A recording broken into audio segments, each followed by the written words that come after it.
Evakuasi tim SAR ke-6 ABK KLM Mitra Pesisir ini ditemukan oleh para nelayan di sekitar Pulau Lamudaan, Balak-Balakan Timur, Sulawesi Barat. Para ABK kemudian dievakuasi para nelayan ke darat. Tim SAR gabungan yang menerima laporan kemudian menuju lokasi untuk mengevakuasi para ABK.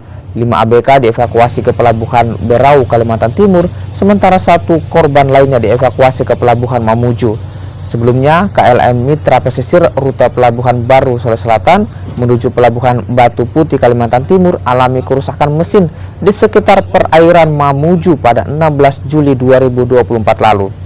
Setelah 7 hari hilang kontak, pihak agen kapal baru mengetahui kejadian tersebut, kemudian melaporkan ke Basarnas Mamuju sekaligus meminta bantuan tim SAR untuk melakukan pencarian. Tanggal 26 Juli 2024 pada pukul 18.20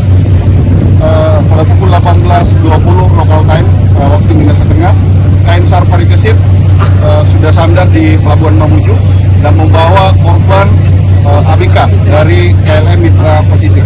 1 korban dievakuasi ke Mamuju dan 5 orang korbannya dievakuasi ke Pelabuhan Berau, Kalimantan Timur.